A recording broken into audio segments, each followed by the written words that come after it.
México durante 1964 y 1970 es un periodo caracterizado por las apariencias y movimientos rebeldes. Comenzó con el país en una apariencia de paz, cuando Gustavo Díaz Ordaz, o como le decían el Mandril, tomó la presidencia. México parecía un país más estable, existía un crecimiento económico en el país, los campesinos y obreros estaban siendo mantenidos a raya por corporaciones y sus caciques, la clase política había aprendido de la revolución a turnarse en el poder y se respetaban también los derechos humanos. México tuvo tan buena imagen que llamó la atención de los Juegos Olímpicos, que decidieron elegir a México como sede de las Olimpiadas de 1968, así como la atención de la FIFA con un Mundial de 1970. Parecía que el milagro mexicano estaba dando sus frutos. No es de extrañar que aún existieran conflictos en el país. Hubo enfrentamientos entre el pueblo y el gobierno como en cualquier otra etapa, de los cuales mencionaré a dos por ahora: la guerrilla de Genaro Vázquez y el movimiento de médicos y residentes. Genaro Vázquez lideró una guerrilla en contra de caciques y autoridades en Guerrero por las violaciones cometidas bajo el silencio del gobierno federal contra la sociedad de Guerrero, específicamente las que estaban en contra del sector campesino. Esto se veía mucho a pesar del tan conocido puerto de Acapulco, que figuraba como un paraíso para turistas nacionales e internacionales. Lo cierto es que, a sus alrededores, los campesinos padecían de pobreza, analfabetismo, usura, saqueo, desapariciones y hasta asesinatos. No era extrañar entonces alguna rebelión de este estilo, que terminaría hasta el siguiente sexenio. El movimiento médico tomó lugar entre los años 1964 y 1965. Constituyó como el primer despertar de la clase media urbana.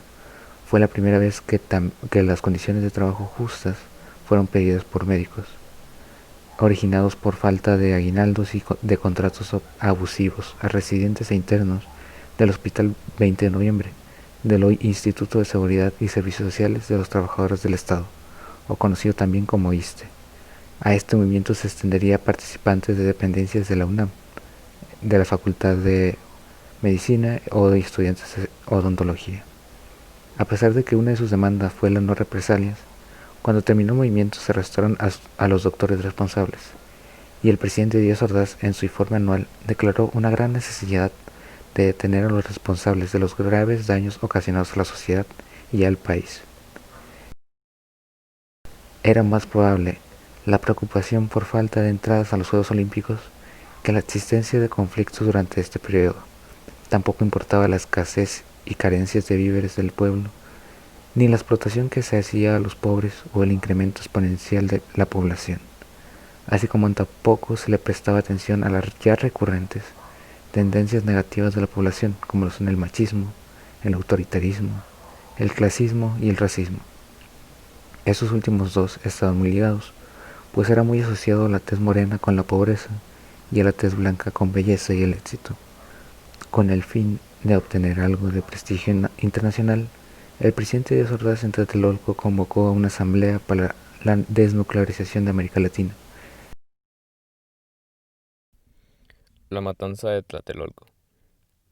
El movimiento estudiantil de 1968 fue un movimiento social en el que, además de estudiantes de la UNAM y el Instituto Politécnico Nacional, participaron profesores, intelectuales, amas de casa, obreros y profesionistas de la Ciudad de México, y que fue reprimido por el gobierno mexicano mediante la matanza de Tlatelolco ocurrida el 2 de octubre de 1968. El genocidio se cometió en contra de una manifestación pacífica por el ejército mexicano y el grupo paramilitar Batallón Olimpia, fraguada por el gobierno mexicano en contra del Consejo Nacional de Huelga, órgano directriz del movimiento. El inicio de la tragedia comenzó el día 22 de julio de 1968, con una pelea entre estudiantes de la UNAM y del Instituto Politécnico Nacional, que fue disuelta de manera violenta por un grupo de granaderos del Distrito Federal. Esto desató una serie de protestas debido a la fuerza policial desatada contra los estudiantes. El Estado respondió resguardando las instalaciones de la UNAM y del Instituto Politécnico Nacional. El pliego petitorio. Para el 4 de agosto, el movimiento estudiantil ya había elaborado un pliego que contenía los siguientes puntos: libertad a los presos políticos, derogación de los artículos 145 y 145 bis del Código Penal Federal. Estos instituían el delito de disolución social y sirvieron de argumento jurídico para la agresión sufrida por los estudiantes. Otro de los puntos exigía la desaparición del cuerpo de granaderos. También se pedía la destitución de los jefes policíacos, la indemnización a los familiares de todos los muertos y heridos desde el inicio del conflicto y, por último, el deslindamiento de responsabilidades de los funcionarios culpables de los hechos sangrientos.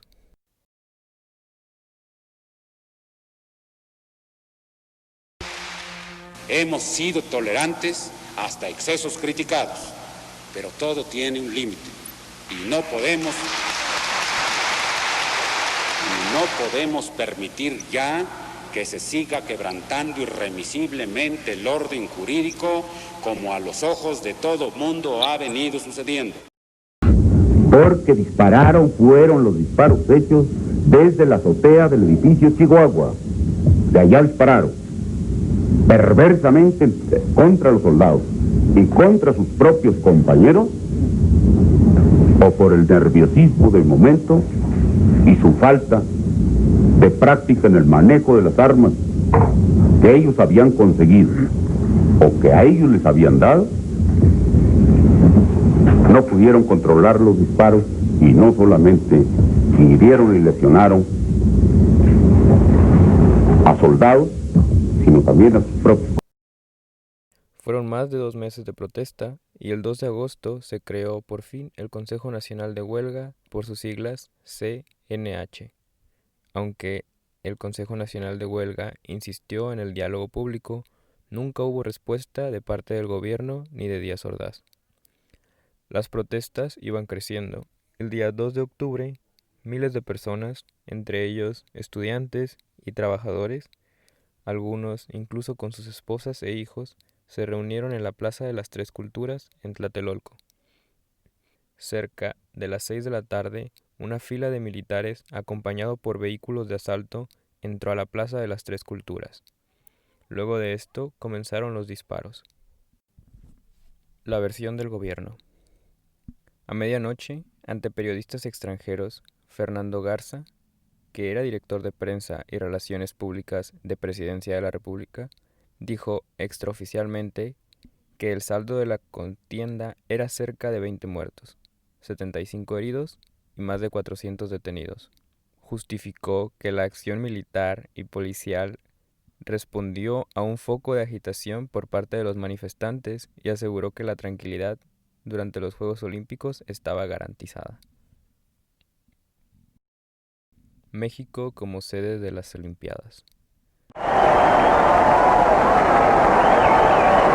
Ciudad de México, 12 de octubre de 1968.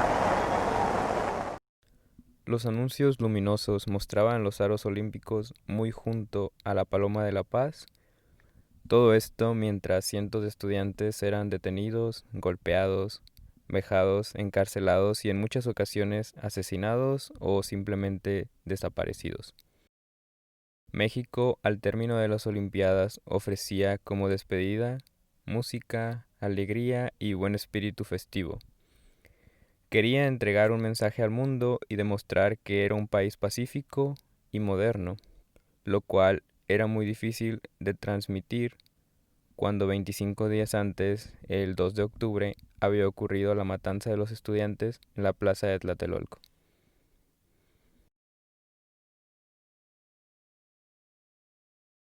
Que va a España un mexicano limpio que no tiene las manos manchadas de sangre. Pero de lo que estoy más orgulloso de esos 6 años es del año de 1968, porque me permitió servir y salvar al país.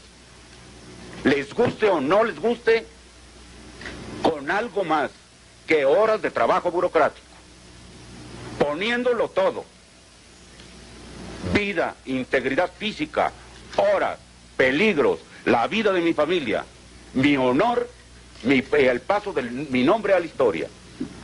todo se puso en la balanza. Afortunadamente salimos adelante. Y si no ha sido por eso, usted no tendría la oportunidad, muchachito, de estar aquí preguntando. No estoy de acuerdo con usted en que hay un país antes de Tlatelolco y otro país después de Tlatelolco. Para mí México es México antes y después de Tlatelolco. Ese es un incidente penoso en la vida de un pueblo. Un año después, el presidente Díaz Ordaz asumió la responsabilidad de los acontecimientos de 1968 y quiso mitigar el daño otorgando el voto a los jóvenes de 18 años. Fue a partir de aquí que el secretario de Gobernación de este sexenio, Luis Echeverría, pondría a Díaz Ordaz como el origen de todos los males actuales de México e intentaría cambiar el país como el presidente en el próximo sexenio.